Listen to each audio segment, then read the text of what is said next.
Joining me now is Republican Senator Rob Portman of Ohio. Senator Portman, welcome back to Meet the Press. Thanks for having me on again, Chuck. Simple question. How do you explain what's going on inside this party right now? Well, I don't think it's new. You remember the Tea Party. You probably remember the moral majority. I mean, we have a spirited debate within our party again. By the way, the Democrats are not immune from that either. No doubt. You've got the Bernie Sanders wing pushing back against some stuff the DNC did last week as an example. So, look, in both parties, there are very different points of view. And right now, you got a substantial majority of Republicans in the governorships and the state legislatures, both houses of Congress, and the president just won. So the party's in good shape, but yeah, we've got some divisions. Do you think that basically Washington Republicans are out of touch with the majority of Republican primary voters? Is this something you came to a conclusion of when you were running for re-election last year? Well, I had a primary, and I also had a general election that we won by 21 points in a state that's considered a swing state because we focused on working together across the aisle and getting stuff done. I mean, I was not shy about talking about it, and I was able to talk about specific accomplishments, 50 bills being signed into law by President Obama, by the way. And I think that actually is, what people are looking for. I mean, I was just home this weekend. I don't hear people talking about the latest in Washington. They're talking about, are you guys going to get this tax reform done? Because I'm looking for a middle-class tax cut. I'm looking for a way to get my earnings up, my wages up. So you don't think the leadership of the Republican Party is out of touch with the grassroots? Well, look, the Republican primary voters, have spoken in a couple of these primaries, but particularly in Alabama recently, no question about it. Mm-hmm. But by the same token, so-called establishment-type Republicans, one in Montana, one in Georgia, when people thought that those races were, going to go the other way. So I think the party's in pretty good shape. I want to play one excerpt from Jeff Flake's floor speech earlier this week. Here it is. When the next generation asks us, why didn't you do something? Why didn't you speak up? What are we going to say? Mr. President, I rise today to say enough.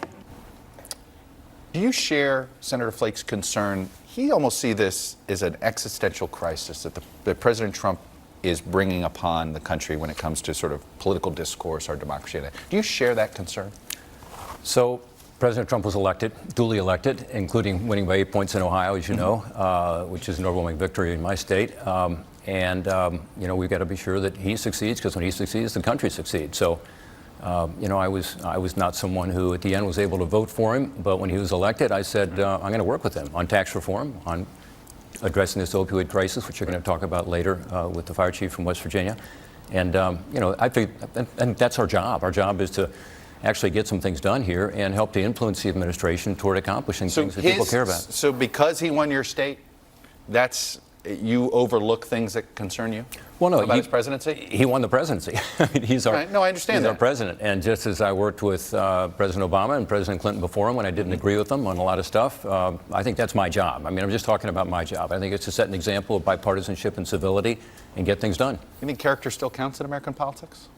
Of course. Yeah, of course character counts. And look, I don't agree with every tweet. As you know, I've spoken up on occasion. And yet, if you're focused on the tweets and not focused on actually accomplishing what people are looking to have happen for them and their family, I think you are getting out of touch with the American people. I want to also get you to respond to something Steve Bannon said about the Bush presidency since you served in the Bush presidency. Proudly. Here it is. He has no earthly idea whether he's coming or going, just like it was when he was president of the United States. I want to apologize up front to any of the Bush folks outside in this audience, okay?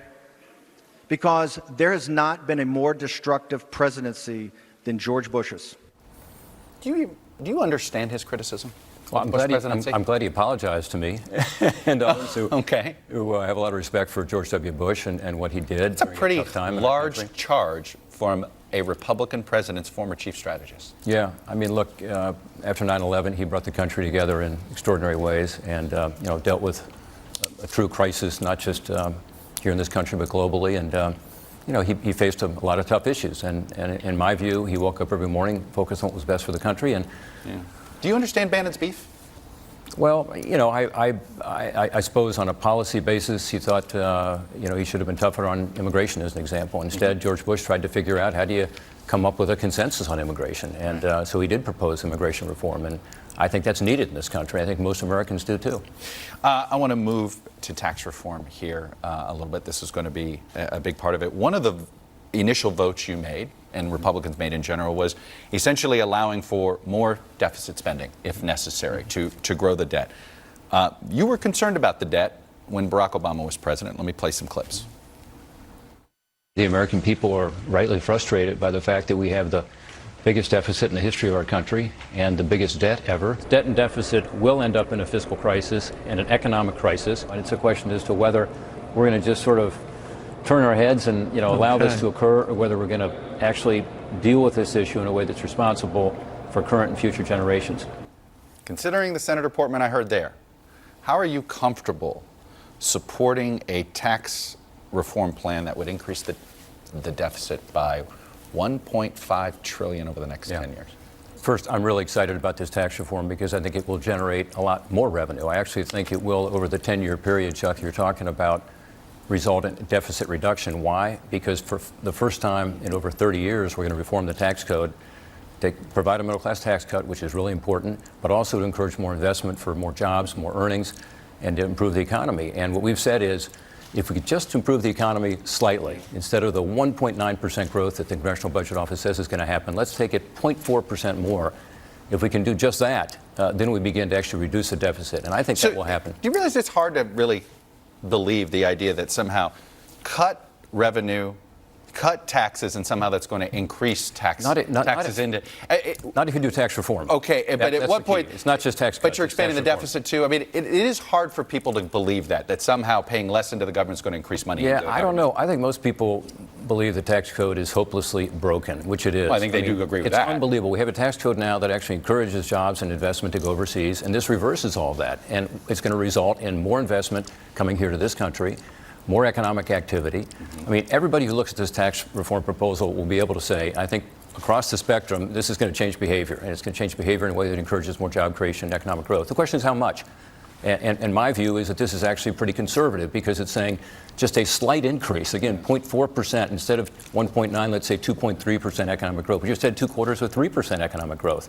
And this tax reform will help to encourage that. So I think, Chuck, at the end of the day, this is going to actually be reducing the deficit because it's going to finally get this economy moving. Before I let you go, the president started talking a lot about Russia again recently after something of a hiatus on the topic this fall, and I think it's because we know there seems to be some developments that are coming tomorrow. Let me play something he has said about the Russia investigation earlier this week. And I have to say, the whole Russian thing is what it's turned out to be. This was the Democrats coming up with an excuse for losing an election. They lost it by a lot. They didn't know what to say, so they made up the whole Russia hoax. Do you agree with the president? Too defensive. I mean, look, he won, and I think you would agree. He won the election fair and square. He's duly elected, and, we ought to instead focus on the outrage that the Russians meddled in our elections, not just this last election. They did it long before Donald Trump. They're going to do it long after Donald Trump if we don't do something about it.